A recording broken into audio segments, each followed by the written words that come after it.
जी हाँ दोस्तों, जहाँ पे अब नील कोई और नहीं बल्कि जलंधर का ही आदमी निकला। जहाँ पर वो सारी खबरें दे रहा है अनु और आर्या की जलंधर को। मगर ये सब कैसे होता है दोस्तों? और आखिर जलंधर को कैसे पता चल रहा था कि भाई आर्य क्या कर रहा है और आर्य और अनु के बीच में क्या क्या चल रहा है?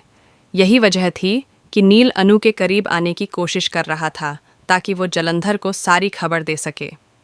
तो वहीं दोस्तों, आखिर नील का सच सामने कैसे आता है हम आपको बताते हैं। जहां आपको देखने को मिलने वाला है कि भाई अब जहां पर आर्य को रखा हुआ है वहां पर कोई भी फ़ोन अलाउड नहीं है, क्योंकि इकलौता फ़ोन ही ऐसा जरिया है जिसके बाद आर्य को ट्रैक किया जा सकता है। तो वहीं वो जो बॉडीगार्ड हैं उनके पास ही फ़ोन अलाउड नहीं है। उनके पास सिर्फ और सिर्फ एक वॉइस कॉल डिवाइस है जिससे सभी लोग कनेक्ट होते हैं।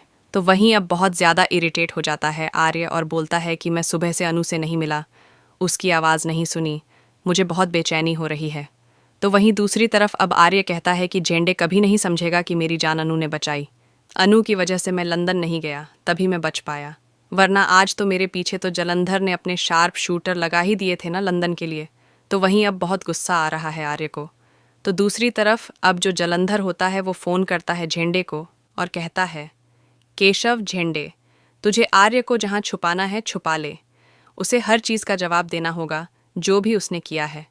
यानी कि कुछ तो आर्य ने किया है जिसके लिए जलंधर आर्य की जान के पीछे पड़ा है।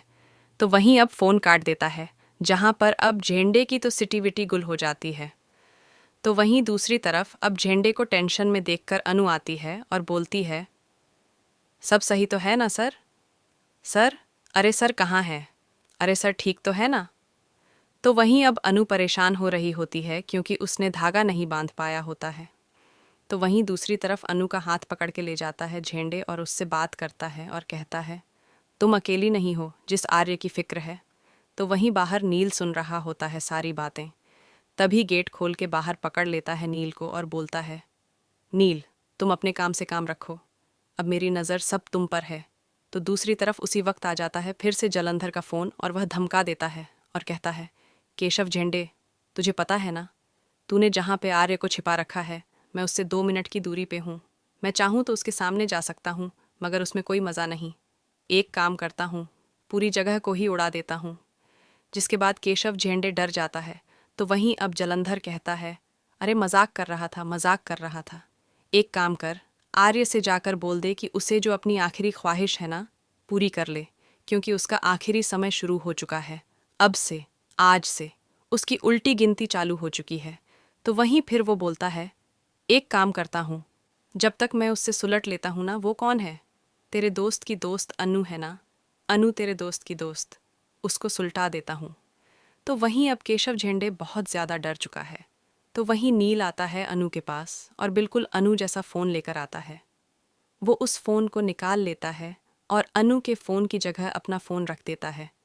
जिसके बाद वो अनु की फ़ोटो ले जाकर उसकी माँ के साथ जलंधर को दे देता है। जहाँ पर अब बहुत ज़्यादा खुश हो रहा होता है जलंधर कि भाई आखिर ये लड़की है जो आज तक उसकी जान बचा रही है। अब इसकी खैर नहीं, जहाँ पर अब अनु की जान भी खतरे में आ पड़ी है। वेल दोस्तों, आपको क्या लगता है, क्या अब अनु को बचाने के लिए